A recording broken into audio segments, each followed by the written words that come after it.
صحبت اللہ والوں کی، صحبت اللہ والوں کی، اللہ سے ملوا جا۔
بغیر باپ کے حضرت عیسیٰ علیہ السلام کی پیدائش ہوئی، تو حضرت عمران جو ہے دادا عیسیٰ علیہ السلام کے نانا ہیں، امی کے والد، ان کے امی کے والد۔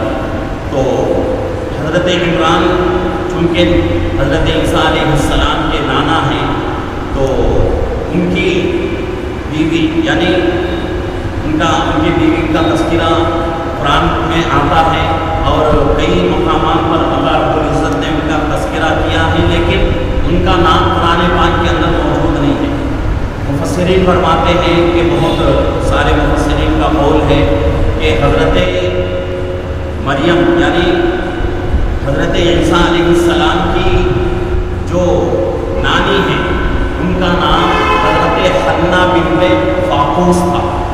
حضرت حنہ، ہا نون ہا، بڑی ہا نون کے اوپر تشدید اور اس کے بعد چھوٹی ہا، حنہ بنت فاقوس تھا۔ تو حضرت عمران کی بیوی یعنی حضرت مریم یہاں جو ہے منت مان رہی ہے۔ یہ بہت ہی جو ہے کٹھن مسئلہ ہے، بہت ہی غور سے سننے کی ضرورت ہے۔ یہاں بتایا جا رہا ہے کہ حضرت عمران نے کہا رب انی نذرت لک، اے میرے رب میں نے آپ کے لیے نظر مانی ہے، ما فی بطنی محررہ، جو بھی میرے شکم میں ہے، جو بھی میرے پیٹ میں ہے، اس کے تعلق سے میں نے آپ کے لیے منت مان لی ہے، نظر مان لی ہے، فتقبل منی، اور اس نظر کو، میری اس نظر کو اے اللہ قبول فرما لیجیے، انک انت السمیع العلیم، کہ آپ جو ہے بہت ہی زیادہ سننے والے اور جاننے والے۔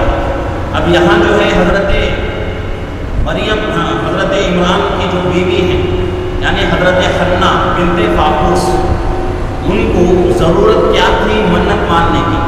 حضرت مریم ابھی پیدا نہیں ہوئی، ابھی جو ہے ان کے والدہ کے پیٹ میں تھی، تو اس وقت جو ہے ان کی والدہ یعنی حضرت حنہ بنت فاقوس حضرت مریم کی بیوی حضرت عیسیٰ علیہ السلام کی نانی، تو انہوں نے منت مانی کہ اے اللہ جو بھی میرے پیٹ میں ہے اس کو میں کیا کر دوں گی، تیرے لیے نظر مان رہی ہوں کہ اس کو میں تیرے نام پر چھوڑ دوں گی، تیرے دین کی خدمت کے لیے میں کیا کر دوں گی، وقف کر دوں گی۔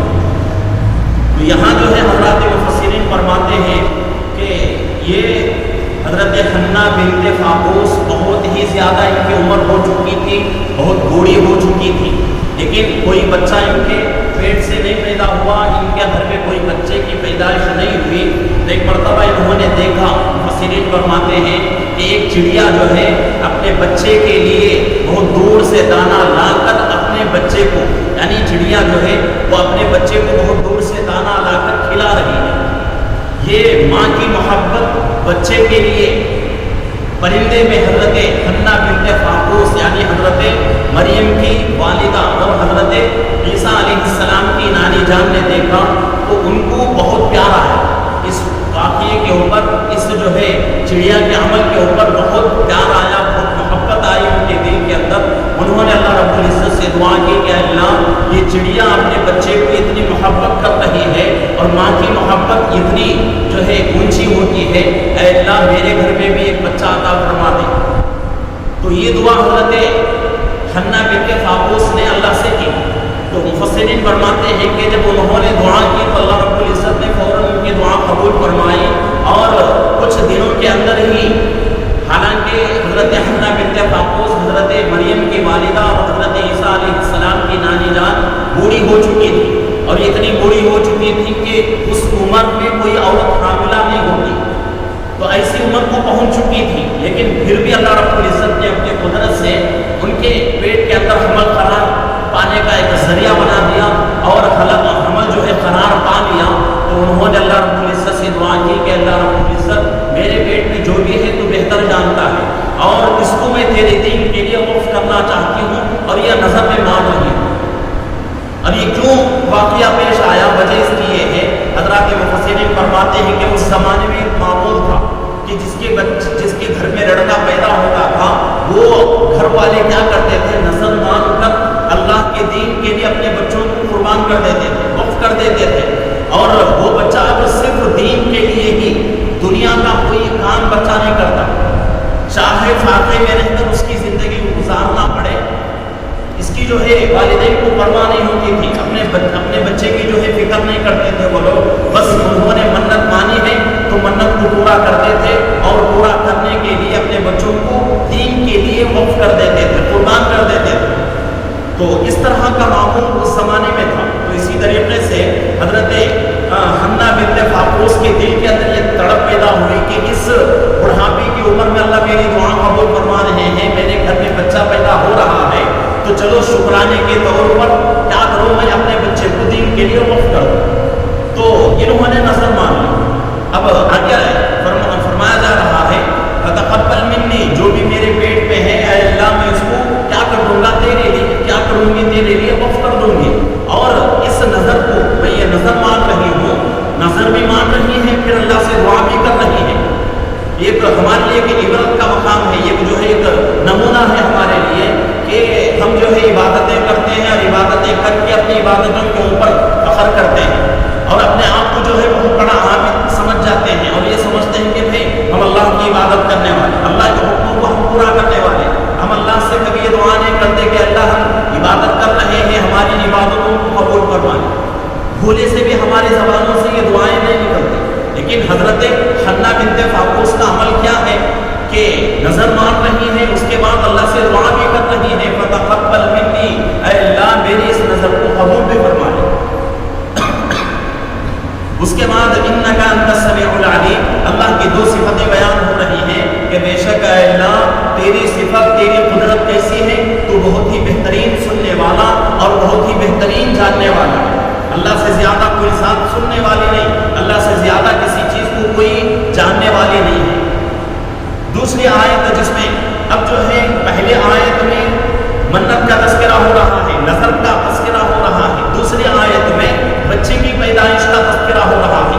فلما وضعتها قالت رب انی وضعتها انثى، پھر جب لڑکی جنی یعنی حضرت حنہ بنت فاقوس نے اللہ سے دعا کی، منت مانی کہ اللہ میرے پیٹ سے بچہ جو پیدا ہوگا اس بچے کو میں تیرے دین کے لیے وقف کر دوں گی، لیکن اللہ کا کرنا کیا ہوا کہ لڑکا پیدا ہونے کے بجائے لڑکی پیدا ہوگی۔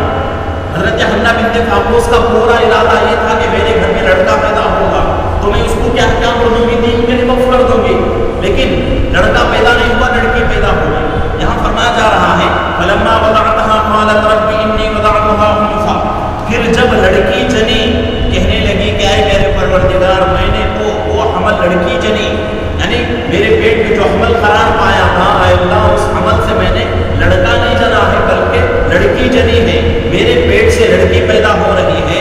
واللہ اعلم بما وضعت، حالانکہ اللہ تعالیٰ زیادہ جانتے ہیں جو کچھ انہوں نے جانا۔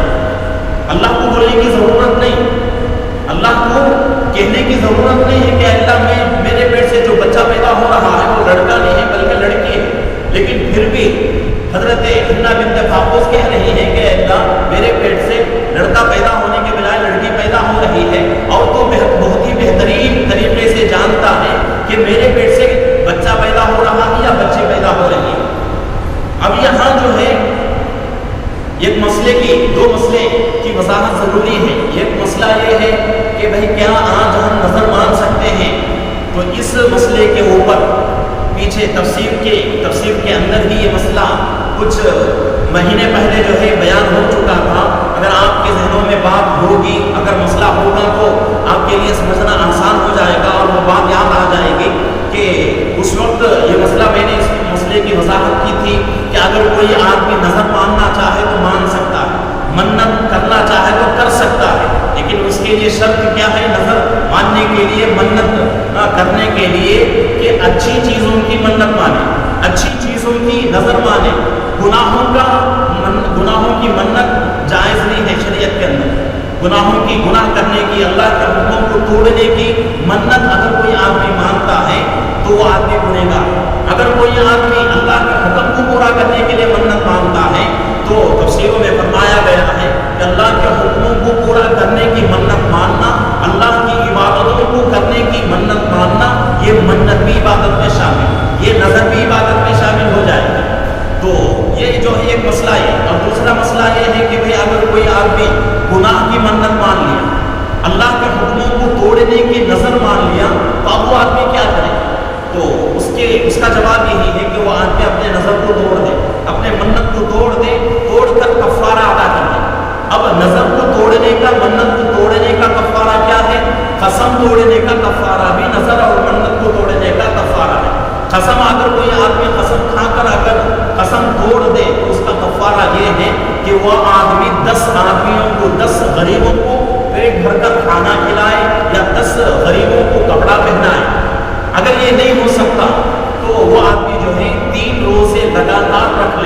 3 روزے پیدر پہ، یعنی 1 روزہ کل کا، پرسوں کا اور اس کے بعد کے دن کا. اگر 1 روزہ رکھ لیا کچھ دن چھوڑ دیا تو وہ اس سے کفارہ ادا نہیں ہوتا. 3 روزے مستقل رکھنا ہے. اگر طاقت ہے تو غریبوں کو 10 غریبوں کو کھانا کھلائے، اور بھی طاقت ہے تو 10 غریبوں کو جو ہے کپڑا پہنا ہے. یہ قسم کا کفارہ ہے. اگر کوئی آدمی گناہ کی منت مان لیا، گناہ کرنے کی، اللہ کے حکموں کو توڑنے کی نظر مان لیا، تو اس کے لیے ضروری ہے کہ وہ اپنے نظر کو توڑ دے، اپنے منت کو توڑ کر کفارہ بھی ادا کرے. ایسا نہیں کہ بھائی گناہ کی منت میں نے کی ہے تو میں نے جو ہے منت توڑ دوں گا تو میرے اوپر کوئی کفارہ نہیں. مسئلہ الگ ہے. لیکن یہاں جو منت آدمی مان رہا ہے، گناہ کی منت مان رہا ہے، تو گناہ کی منت ماننا، گناہ کی نظر ماننا شریعت کے اندر جائز نہیں. تو اس لیے اس مسئلے کے تحت اس آدمی کے لیے ضروری ہے کہ وہ آدمی جو ہے قسم کا کفارہ ادا کر دے، اور ادا کر دیا تو انشاءاللہ اس کے اوپر سے جو ذمہ داری ہے وہ ذمہ داری اس کی ختم ہو جائے گی. تو یہاں جو ہے فرمایا جا رہا ہے کہ حضرت حنا بنت قابوس کہہ رہی ہے کہ اللہ، میں تو یہ چاہتی تھی کہ میرے پیٹ سے جو ہے بچہ پیدا ہوگا، تو بچہ پیدا ہوگا تو میں تیری دین کے لیے وقف کر دوں گی، لیکن میرے پیٹ سے کون پیدا ہو رہی ہے؟ بچی پیدا ہو رہی ہے. اور بچی کو جو ہے میں اگر وقف کرنا چاہوں تو بچی سے وہ کام نہیں ہو سکتا جو کام بچے سے ہو سکتا ہے. کیوں؟ وجہ اس کی یہی ہے کہ اللہ رب العزت نے مرد کو مکمل بنایا ہے، عورت کو آدھی بنایا ہے. تو اس وجہ سے مرد جو کام کر سکتا ہے وہ کام عورت نہیں کر سکتی. مرد جو محنتیں کر سکتا ہے وہ محنتیں عورت سے نہیں ہو سکتی. مرد جو قربانیاں دے سکتا ہے عورت وہ قربانیاں نہیں دے سکتی. تو اس لیے ان کے دل کے اندر یہ بات پیدا ہوئی کہ بھئی میرے گھر کے اندر تو لڑکی پیدا ہو چکی ہے، اب میں کیا کروں؟ لڑکا اگر پیدا ہوگا تو میں جو ہے اس کو اللہ کی دین کی خدمت کے لیے وقف کر دیتی، نظر کو پورا کر لیتی. لیکن میرے گھر میں لڑکی پیدا ہو چکی. تو آگے قرآن کہہ رہا ہے وَلَيْسَ الذَّكَرُ كَالْأُنثَىٰ، اور وہ لڑکا جو انہوں نے چاہا تھا اس لڑکی کے برابر نہیں. حقیقت سی بات ہے، لڑکا لڑکی کی طرح نہیں ہو سکتا، لڑکی لڑکے کی طرح نہیں ہو سکتی. لڑکے اور لڑکی میں بہت بڑا فرق ہے. تو اسی فرق کو جو ہے ابھی میں نے کہا کہ لڑکا جو محنت کرتا ہے لڑکی نہیں کر سکتی، اور مرد جو محنتیں کرتا ہے، مرد جو قربانیاں دیتا ہے، عورت سے وہ کام قربانیاں نہیں ہو سکتی. تو اس لیے وَإِنِّي سَمَّيْتُهَا مَرْيَم، بچی پیدا ہو گئی. اب دیکھو قرآن اور حضرت مریم اور حضرت عیسیٰ علیہ السلام، حضرت حنا بنت قابوس اور حضرت مریم دونوں کا جو واقعہ ہے، اس میں ایک سبق ہم کو مل رہا ہے. کیا سبق ہم کو مل رہا ہے؟ کہ ان کے گھر میں بچی پیدا ہو گئی. بچی پیدا ہونے کے بعد والدین کے اوپر ضروری ہے کہ بچہ یا بچی پیدا ہو جائے تو فوراً اچھا سا اچھا نام بچے کے لیے بچے کے لیے تجویز کر دے، اچھا نام رکھ دے. بچے والدین کے اوپر بچے کا سب سے پہلا حق ہے. آج کل جو ہے ہم نام رکھتے ہیں، نام رکھنا مسلمان آج اتنا جو ہے دین سے دور ہوتا جا رہا ہے. مسلمان کو نام رکھنے کا احساس بھی، اچھا نام رکھنے کا احساس بھی ختم ہو چکا ہے. آج کل نیٹ کا زمانہ ہے تو مسلمان کیا کر رہا ہے، نیٹ میں جو ہے ناموں کو ڈھونڈ رہا ہے. جو نام پسند آ گیا، چلو یہ نام اچھا ہے، اس کا معنی بھی اچھا ہے، چلو یہ نام رکھتے ہیں. کتنے نام ایسے ہیں جو ہمارے اردو، فارسی اور عربی کی لغت کے اندر، ڈکشنری کے اندر وہ نام موجود نہیں. جیسا کہ ایان نام سننے کے لیے بہت ہی اچھا لگتا ہے، بہت ہی خوبصورت لگتا ہے. بہت سارے لوگ جو ہے یہ نام رکھے ہیں اپنے بچوں کو. اور کیسے رکھتے ہیں؟ محمد ایان نام ہے ہی نہیں. ایان جو ہے نام وہ یہودیوں کا نام ہے. آج انٹرنیٹ جو ہے یہودیوں کے ہاتھ میں ہے. یہودیوں کے پہلے سے بھی ایک چال ہے کہ کسی بھی طرح قرآن احکامات کو مٹا دیا جائے، دین ختم ہو جائے، ہم جیسا چاہے ویسی دنیا زندگی گزارے، ہم جیسا چاہے انسان اس طریقے سے زندگی گزارے. تو یہودیوں کی یہ پہلے سے کوشش ہے. تو آج جو ہے یہودی نیٹ کو جو ہے اپنے ہاتھ میں لے کر اپنا اسلام کا بہت بڑا حصہ برباد کرنے پر تلا ہوا ہے. لیکن لوگوں کو اس کا احساس نہیں ہے کہ لوگ اس بات کو جو ہے گوارا نہیں کرتے کہ بھائی نام جو اپنے بچوں کو رکھے، وہ سب سے پہلا ادب یہ ہے کہ نام بچوں کا رکھنا ہے تو پہلا ادب یہ ہے کہ اللہ کے ناموں میں سے کسی ایک نام کا انتخاب کریں. لیکن اللہ کے نام کو اگر رکھنا رکھنا ہے.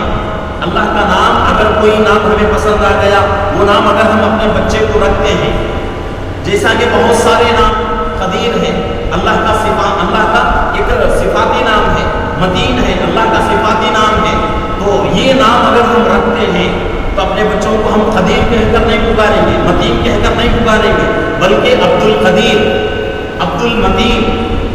قدیر اللہ کا نام، عبد لگائیں گے تو قدیر کا بندہ، متین اللہ کا نام، عبد لگائیں گے تو کیا ہو جائے گا؟ متین کا بندہ.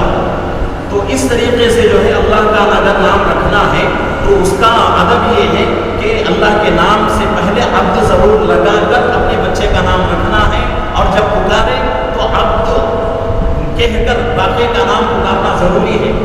قدیر اگر رکھیں گے ہم تو عبد القدیر مکمل نام پکارنا ہے، نہیں پکاریں گے تو اللہ کے ناموں کی بے ادبی ہو جائے گی.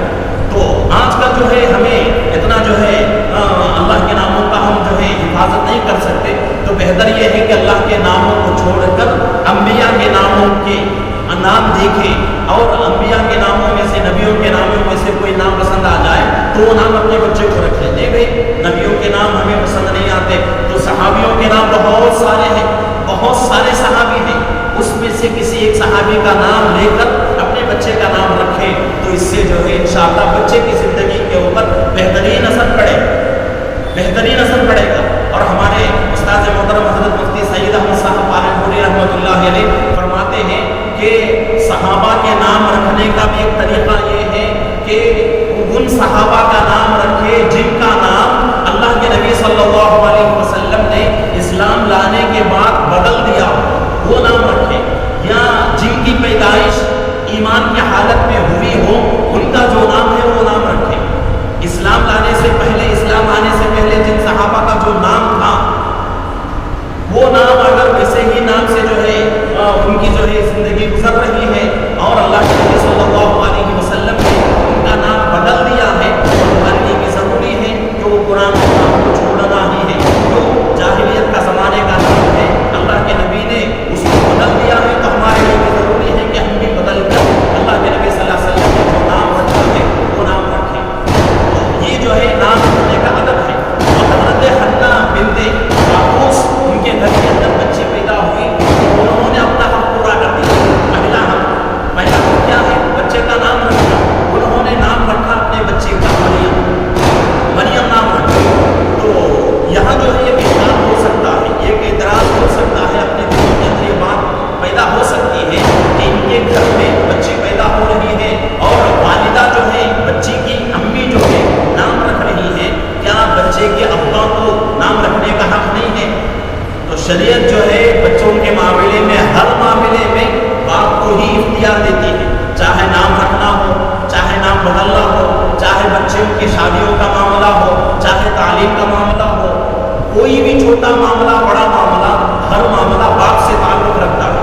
لیکن یہاں حضرت حنہ بنت قابوس اپنی بچی کا نام رکھ رہی ہے تو حضرات مفسرین فرماتے ہیں کہ وجہ اس کی یہ ہے کہ حضرت عمران یعنی حضرت مریم کے جو والد ہیں ان کا انتقال ان کی پیدائش سے پہلے ہو چکا، یتیم ہو کر حضرت مریم پیدا ہوئی، باپ کا سایہ اٹھ چکا تھا، تو اس لیے حضرت مریم کی والدہ حضرت حنہ بنت قابوس نے اپنی بچی کا نام مریم رکھا.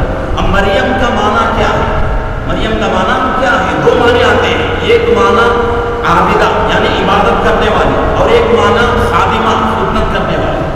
تو مریم انہوں نے نام رکھا اس وجہ سے رکھا کہ میری بچی اللہ کے دین کے لیے وقف ہے، میری بچی اللہ کے دین کے لیے وقف ہے، میں نے نظر مان لیا ہے، تو اس لیے انہوں نے اپنے بچے کا نام بھی ویسا ہی رکھا، مریم. تو اس کے بعد جو ہے ان کا نام وَإِنِّي سَمَّيْتُهَا مَرْيَمَ، انہوں نے اپنے بچے کا نام مریم رکھا.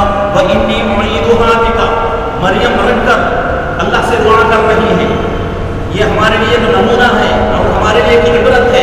ان چیزوں کو ہم اپنی زندگی میں لانے کی کوشش کریں. کیا دعا کر رہی ہے؟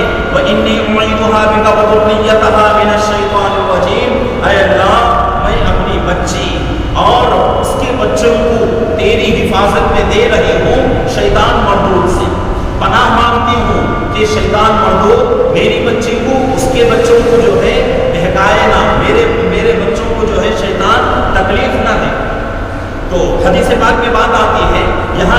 یہ بات معلوم ہو رہی ہے کیا حضرت حنا بنت فاقوس ان کے گھر میں بچی پیدا ہوئی حضرت مریم، تو ان کی والدہ یعنی حضرت حنا بنت فاقوس اب حضرت مریم اور ان کے بچوں کے لیے دعا کر رہی ہیں اللہ سے کہ اللہ میرے بچوں کو شیطان سے حفاظت فرما، شیطان مردود سے میرے بچوں کی حفاظت فرما. تو یہ ان کی دعا قبول ہو گئی اللہ کے دربار میں، اللہ کے دربار میں دعا قبول ہو گئی. تو حدیث پاک میں بات آتی ہے اللہ کے نبی صلی اللہ علیہ وسلم فرماتے ہیں دنیا کے اندر جو بھی بچہ پیدا ہوتا ہے ہر پیدا ہونے والے بچے کو شیطان نقصان پہنچانے کی کوشش کرتا ہے اور اس کو جو ہے نوچتا ہے اور اس کو جو ہے چباتا رہتا ہے، اسی وجہ سے بچے روتے ہیں. تو لیکن حدیث میں بات آتی ہے کہ دنیا میں پیدا ہونے والے تمام بچوں کے اوپر شیطان کا یہ عمل مکمل ہو گیا، لیکن حضرت مریم اور حضرت عیسیٰ علیہ السلام کے اوپر شیطان قابو نہیں پا سکا. ان دونوں کی اللہ نے حفاظت فرمائی شیطان مردود سے. یہ کس وجہ سے ہوا؟ ان کی والدہ کی دعا کی برکت سے. تو ہمارے لیے ضروری ہے کہ ہم ہر حال میں اپنے بچوں کے لیے دعائیں کریں. آج ہمارے بچے کچھ جو ہے شریر ہو جائے، شرارت کرنے لگے تو ہمارے گھروں کا حال کیا ہے؟ ہم کیا کرتے ہیں بچوں کے ساتھ کہ بچوں کے لیے ہم جو ہے بددعائیں دیتے ہیں اور بچوں کو ہم جو ہے مارتے ہیں، پیٹتے ہیں. حالانکہ مارنا شریعت کے اندر جائز ہے، لیکن کتنے گھر ایسے ہیں جن گھروں میں 7 سال سے پہلے کے بچوں کو جو ہے مارا جاتا ہے. اللہ کے نبی صلی اللہ علیہ وسلم حدیث میں فرماتے ہیں کہ تمہارے بچے کی عمر 7 سال ہو جائے تو اس کو نماز کی عادت ڈالو. نماز کے بارے میں اللہ کے نبی صلی اللہ علیہ وسلم فرماتے ہیں کہ 7 سال کی عمر کے بعد نماز کی عادت ڈالو. 10 سال کا ہو جائے نماز نہ پڑھے تو اس کے بعد مارنے کا حکم ہے. لیکن آج جو ہے 2 سال کے بچے، 3 سال کے بچے، 4 سال کے بچے بہت جو ہے معصوم رہتے ہیں. ہمارے گھر کے اندر بھی بچے ہیں جب شرارت کرتے ہیں تو ہمارے گھر والے اور گھر میں جو مستورات ہیں وہ بھی جو ہے بچوں کے اوپر جو ہے بھڑک جاتے ہیں. تو میں کہتا ہوں کہ بچوں کا کام ہی شرارت کرنا، بچوں کا کام ہی شرارت کرنا. اگر ہم بچوں کی شرارت کو برداشت نہیں کر سکتے تو پھر ہمارا کیا مقام ہے؟ اللہ کے نبی صلی اللہ علیہ وسلم نے ماں کا مقام اتنا اونچا کیوں فرمایا؟ ماں کے قدموں کے نیچے جنت ہے، اور ماں کو کوئی بچہ ناراض کر دیتا ہے تو اس کی جنت برباد ہو جاتی.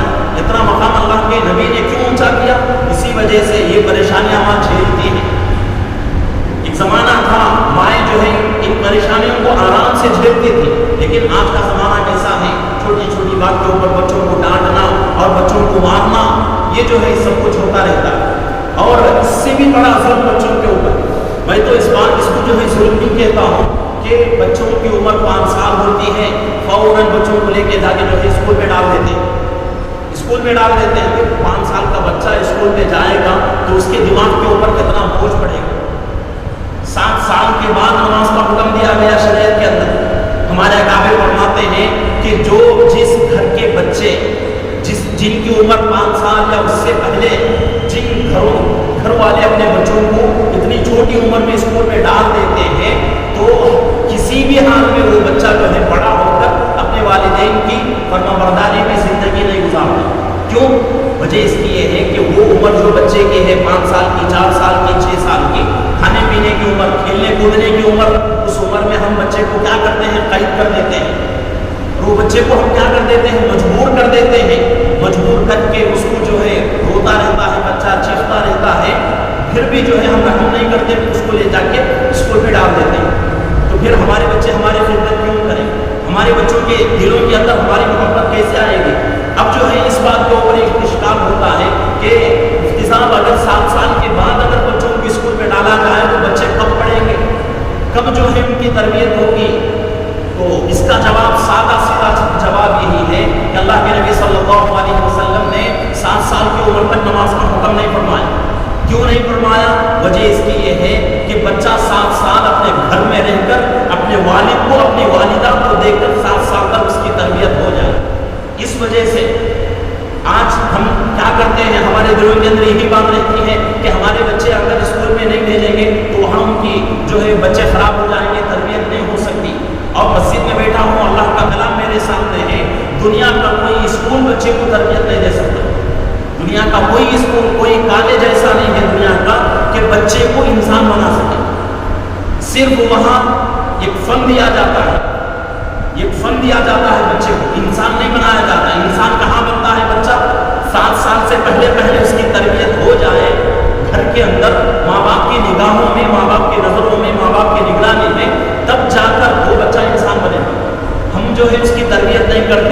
ہم جو ہے خود اپنے بچوں کے حقوق پورا نہیں کرتے، ان کے ساتھ وقت نہیں دیتے.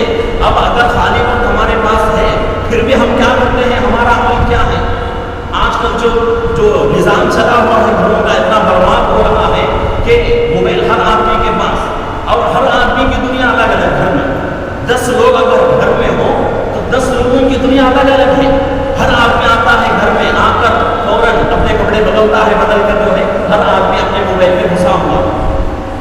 بچے جو ہے شرارت کر رہے ہیں، بچے جو ہے ادھر ادھر جا رہے ہیں، اور بچہ اپنے بچپن سے دیکھ رہا ہے کہ میرے ماں باپ میری نگرانی نہیں کر رہے ہیں، میرے ماں باپ میرے اوپر توجہ نہیں دے رہے ہیں، تو بس اس کی دل سے بھی محبت ختم ہو جائے گی ماں باپ. تو ضروری ہے کہ یہ جو ہے قرآن سے ہم کو سبق لینا ہے.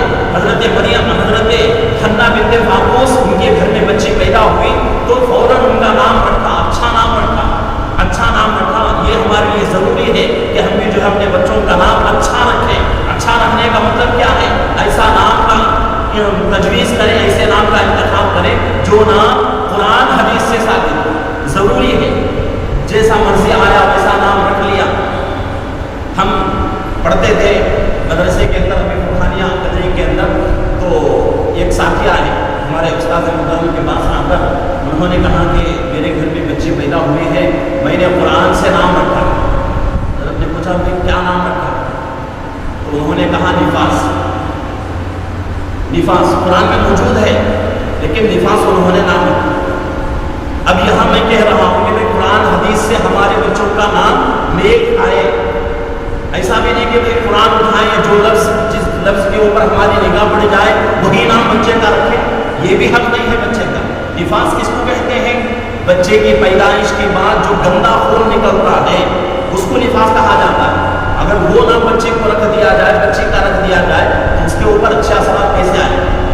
تو اس لیے نام رکھنے کے لیے ضروری ہے کہ آپ کسی عالم کی طرف، عالم سے رابطہ کریں. ضروری ہے، ایسا نہیں کہ ہم جو ہے اپنے بچے کا نام رکھنے کے لیے کسی دوسرے عالم کے پاس کیوں جائیں گے. اس طرح کا اگر خیال پیدا ہو گیا تو خدا نہ خواستہ، اللہ نہ کرے کہ ہم نے اپنے بچے کا نام غلط رکھ دیا تو اس کا اثر اس کی زندگی پہ غلط ہی پڑے. تو یہ سب ہمارے کرتوت، ہماری جو ہے گناہوں کی سزا ہے. تو اس لیے جو ہے بہت ہی احتیاط سے کام لینے کی ضرورت ہے. آگے فرمایا جا رہا ہے دعا کا ایک عمل ہے کہ حضرت حنا بنت فاقوس کے گھر میں بچی پیدا ہوئی، وہ اپنے بچی کے لیے دعا کر رہی ہے کہ اے اللہ، میں اپنی بچی کو اور اس کے بچوں کو تیری پناہ میں دیتی ہوں شیطان مردود سے. تو اگر آج ہم اپنے بچوں کے لیے دعائیں کرتے رہیں گے اور ان کی صحیح تربیت کرتے رہیں گے تو انشاءاللہ بڑے ہونے کے بعد ہمارے بچے کسی بھی حال میں ہماری بات کا انکار کر ہی نہیں سکتے. چیلنج ہے، اور پورے دعوے کے ساتھ میں کہہ رہا ہوں کہ اسلامی طریقے کے مطابق ہم نے اپنے بچوں کی پرورش کی. ہمارے گھر کے اندر، میرے گھر کے اندر بچی ہے، 5 سال اس کی عمر ہے. 2 سال سے میرے گھر کے اندر جو ہے پریشر ہے کہ کسی بھی طریقے سے بچی کو جو ہے اسکول میں ڈالو. میں نے کہا 7 سال سے پہلے انشاءاللہ اسکول میں نہیں ڈالو. جتنی تربیت کرنا ہے گھر میں کرو بچے کو. ضروری ہے، قرآن ہمارے سامنے ہے اور قرآن کے احکامات کو چھوڑ کر، قرآن کے طریقوں کو چھوڑ کر انگریزوں کے طریقوں کے اوپر جائیں گے تو کامیابی کیسے ملے گی؟ ہم سچے پکے مسلمان کیسے بنیں گے؟ اس لیے ضروری ہے اپنے بچوں کا خاص خیال رکھیں. اور 7 سال، اور یہ بات میں کیوں کہہ رہا ہوں، قرآن حدیث سے ثابت ہے. اللہ کے نبی صلی اللہ علیہ وسلم نے حکم دیا ہے. اور یہ بھی مطلب نہیں کہ 7 سال تک بچوں کو چھوڑ دیا جائے، جو کر رہے ہیں اس کے اوپر جو ہے آنکھ بند کر لیں، یہ بھی مطلب نہیں. بلکہ ابھی میں نے کہا کہ نماز کا حکم 7 سال تک کیوں نہیں دیا گیا؟ وجہ اس کی یہ ہے کہ 7 سال تک بچہ اپنے ماں باپ کی نگرانی میں رہے، بچہ اپنے ماں باپ کے اعمال کو دیکھے، اپنے ماں باپ کی نمازوں کو دیکھے، اور اس کا ذہن جو ہے اس بات کو قبول کر لے کہ میرے والدین دن میں رات میں 5 دفعے مصلی بچھا کر اللہ کے سامنے کھڑتے ہیں. یہ ضروری ہے. میں نے جب سے آنکھ کھولا ہے 7 سال کی عمر تک یہی دیکھا ہے، تو جب میرے والدین کر رہے ہیں تو میرے لیے بھی ضروری ہے. تو یہ بات جو ہے بچے کے دل کے اندر بچپن سے ہی آنا ضروری ہے. بڑے ہونے کے بعد ہم یہ سوچتے ہیں کہ بچہ ابھی بھائی چھوٹا بچہ ہے، اس کو کیوں تکلیف دے، اس کو کیوں جو ہے پریشان کرے. بہت سارے لوگوں کی یہی شکایت ہے کہ بچہ جو ہے رات میں سوتا ہے دیر سے، صبح جو ہے نماز کے لیے اٹھائیں گے تو بچے کی صحت خراب ہو جائے گی، بچے کی نیند جو ہے میں خلل ہو جائے گا، بچے کی صحت جو ہے خراب ہو جائے گی. ارے کیوں، ضرورت ہی کیا ہے رات میں دیر تک جاگنے کی؟ اللہ کے نبی صلی اللہ علیہ وسلم کا طریقہ کیا ہے؟ رات میں عشاء کی نماز کے بعد جتنا جلدی ہو سکے سو جائے.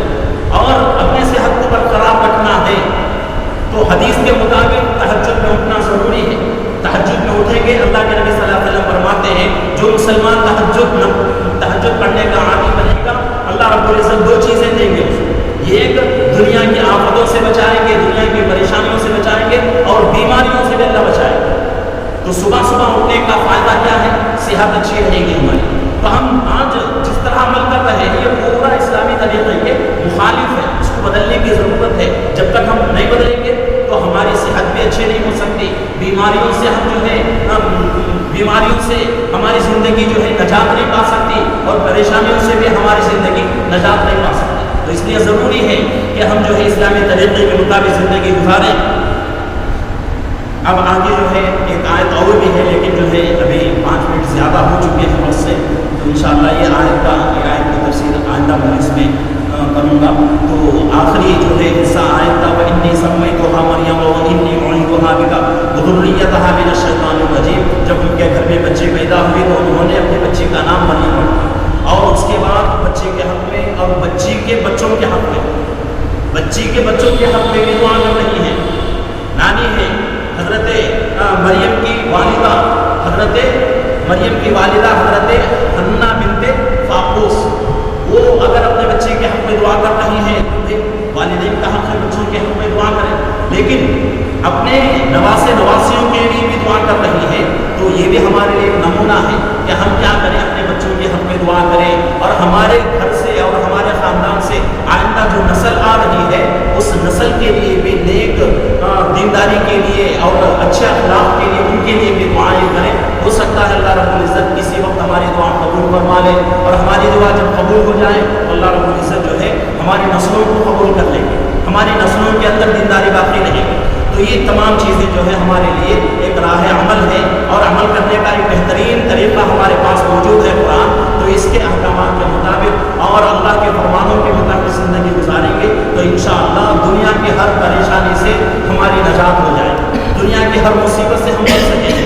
نہیں، اگر ہم نے قرآن کے اور حدیث کے تعلیمات کو ہم نے چھوڑ دیا، ہم نے انگریزوں کے طریقوں کو ہی پسند کیا، انگریزوں کے طریقوں کے مطابق ہی زندگی گزارنا ہمیں پسند ہے، تو پھر جو ہے ظاہر سی بات ہے اللہ کے نبی صلی اللہ علیہ وسلم اور قرآن کے احکامات کے مطابق زندگی گزارنا چھوڑ دیے، غیروں کا طریقہ ہم نے اختیار کر لیا، تو 100% یقینی بات ہے کہ اس میں ہم کامیاب کبھی بھی نہیں ہو سکتے، اور ہماری زندگی صحیح سالم اور صحیح طریقے سے گزر بھی نہیں سکتی. تو اس لیے جو باتیں ہمارے سامنے بیان ہو رہی ہیں اس کو جو ہے کسی بھی طریقے سے اپنی زندگی میں لانے کی کوشش کریں.